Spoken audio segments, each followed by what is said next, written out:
first video 1 area study 2, and that's all about signaling molecules, so actually molecules that signal things, they talk. Okay, very good example of this, your hormones, which we all know all about, and they lead to things like wanting to rip other people's heads off.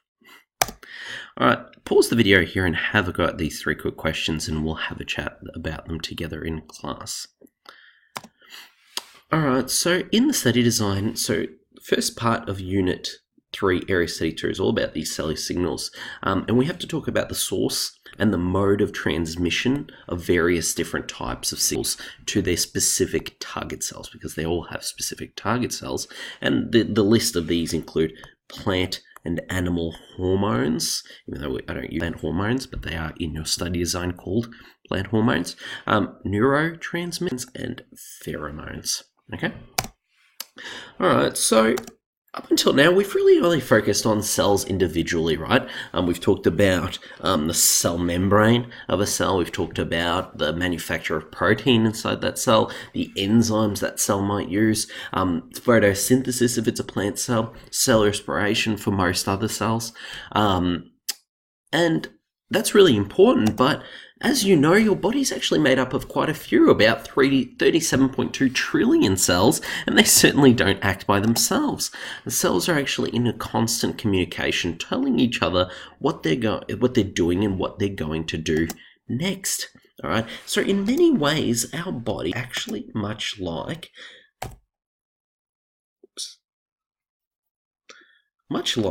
a huge metropolis, all right, where each individual cell is really just a citizen in that metropolis that has to work really well with the other cells or other people in that metropolis, all right, to make sure that the whole city, your whole body runs smoothly, okay?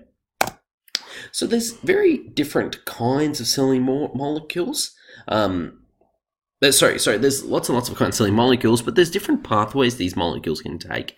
There's 3 main pathways we talk about. The first one is called autocrine. Remember, auto itself. So this is literally give off information and receive that information themselves, which sounds like a funny thing to do, but we'll talk about why they do this later on. Next to, and there's signals that's sent to nearby cells. So if I'm a cell here and you're a cell right next to me, I might just talk to you like this, okay? Autocrine, on the other hand, there's signals that are sent to far away in the body through the circulatory system, okay? So I like to think of this as if I went to pick up my phone and I were to call Mr. Webb on the other side of the school, all right? I'm using the phone line to actually communicate with Mr. Webb. Okay, that's what endocrine is. So these are the 3 kinds of signals. So like we said, autocrine, the cell's going to release the signal and the cell itself is going to receive that signal. So the release and the reception of the signal is done by the same cell. Paracrine, we're just going to release the signal from one cell and it's going to be received by another cell. Endocrine, on the other hand, the signal is going to be released into the bloodstream and the bloodstream will carry that signal to other cells. Okay? All right, so it doesn't matter what kind and type of signaling method we're using, we have to always talk about receptors, okay? Because receptors are always going to be specific to that specific signaling molecule, such as a hormone, that is going to be carrying that signal, okay? Doesn't matter if we absolutely infiltrate a cell with a specific signaling molecule. If it doesn't have that specific receptor, it's not going to receive the signal, okay? So when we talk about the specificity of a receptor, we talk about 2 things. So if I were to blow up this little diagram here, we've got these signals that look sort of like squares, that nothing like what Mr. Mello is drawing. But as you'll see, the first thing you can notice is the receptor is going to be complementary to the shape of the signal, okay? Other thing that is pretty common is that the charge of the signal is going to be complementary to the charge of this receptor. So for example, if the signal is slightly positive, it's quite common for the receptor to be slightly negative, okay? All right, so there's various different types of chemical signaling molecules you have to know about. The first kind is probably the most commonly spoken about. It's the hormones, right, such as insulin and glucagon, all right, and there's also hormones like your sex hormones, your growth hormones, lots and lots of different hormones. A small group of hormones is called the neurohormones. You don't really have to know too much about these anymore. You just have to know that they're just hormones that actually signal within your brain, all right? So as much as most hormones actually are signaling around your whole body, these ones are going to be very specific to your brain, and they act a little bit differently. Neurotransmitters are also brain signaling molecules, right? And they act very, very specifically, and they're very, very important to do anything like moving my arm, to growing, and to doing my bodily functions, for example. Neurotransmitters have things like dopamine. Kinds are the signaling molecules of your immune system, and they're going to be really important later on when we talk about the immune system.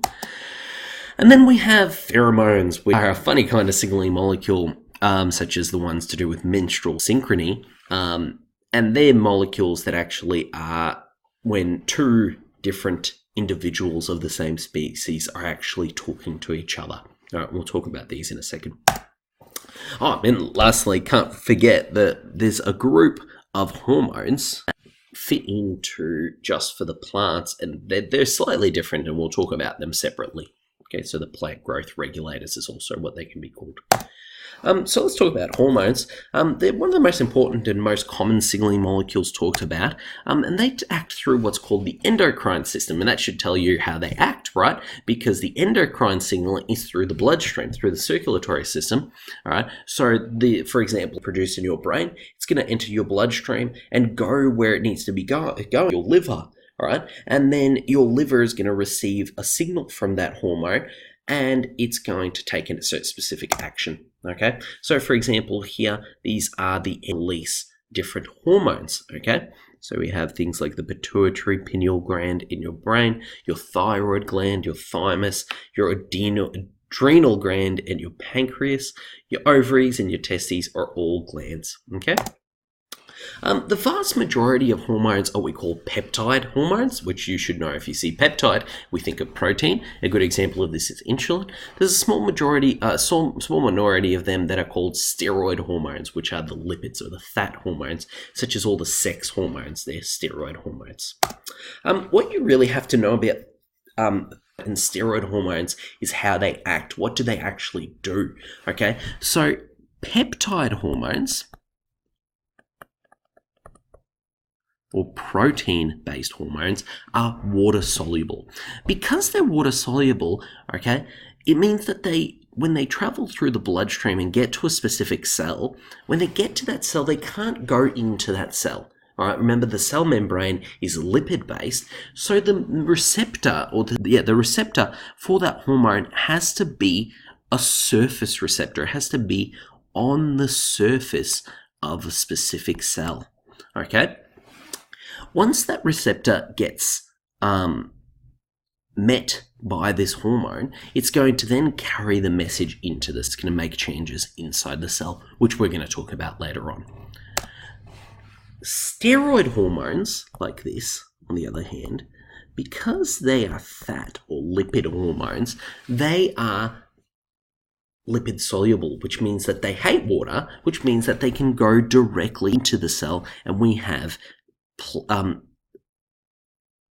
their receptors inside of the cytoplasm, like this one you can see. So they're going to take by actually meeting these receptors inside of the cytoplasm. All right, now let's talk about these plant hormones or plant growth regulators. So there's lots and lots of different kinds, and you don't have to memorize any specific kinds. Just be aware of a few of them. I think is quite handy, especially things like auxin, ethylene. Okay, they're all very important plant growth regulators. They all have a very specific function, pretty much, and depending where on the plant that they're acting, they might do slightly different things, like these ones pictured here.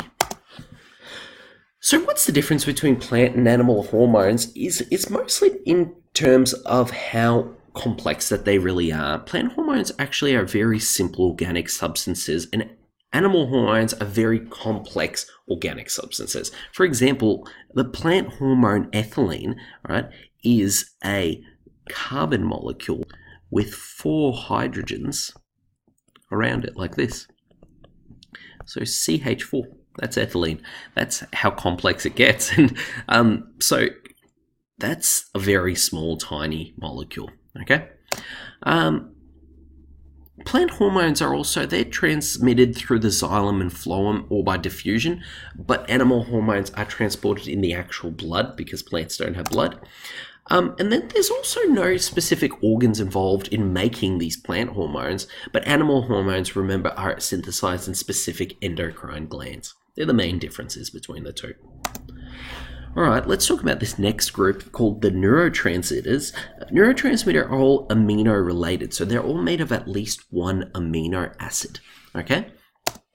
And they act through the release of the neurotransmitter from the axon, so that of a neuron, so neuron is a specific kind of nerve cell, and from the axon of one neuron into what we call the synapse, and finally into the other side of another neuron, which we call the dendrite. Okay, and then the message gets shot that way. So pretty much the message comes as an action potential here and comes down this. When it gets to this end of the neuron at the axon, it's going to exit the axon, go through what we call the synapse, and then it receptors for that signal. If you look, these orange balls are a neurotransmitter, so the receptor for those neurotransmitters will be on the dendrite. When those dendrites receive that receptor, an action potential will start on this side here, and it will travel down this neuron. That's pretty much how thoughts go into your, move through your head, or how you tell your arms to flail. Neurotransmitters, by the way, are a really great example of paracrine signaling. We have one cell directly talking to another cell, which is one now. All right, have a go watching this video. If you click the link on the PowerPoint, it's actually a really good example of how neurotransmitters work. All right, cytokines are a different kind of signaling molecule that's all signaling within the immune system. Okay, cytokines, they're all really peptide based as well. They can be full proteins, but they can actually just be small peptides, so small chains of amino acids, or they can also be attached to to make glycoproteins. And cytokines, they really mostly talk about through paracrine signaling, so from one cell to another, but also cytokines do that autocrine signaling. So if this first cell releases some cytokines, some of those cytokines can talk to that cell itself, and we'll talk about why that is later on. All right, the last group of signaling molecules that we're going to use. So all of these signaling molecules we've talked about until now have been within an organism, but pheromones actually act by being released from one individual to another individual within that same species, okay? And that just moves literally through the air, all right? It's not very evident in humans. Really, the only example of this we have in humans is that menstrual synchrony, where it's this theory where women who live within the same environment for prolonged periods of time, their menstrual cycles actually start to all align. And we think that's an evolutionary thing because by all having that cycle, back in the day when we have cavemen, the women would all go through their reproductive cycle together, and it meant that they all would have babies at the same time, and it was an evolutionary benefit. But it's very evident in things such as dogs. It's how dogs will communicate with each other, and they tell each other who they are essentially through pheromones. Bees also are very evident to have pheromones. They actually tell each other specific pollen is, for example. All right, so a really cool type of signaling molecule.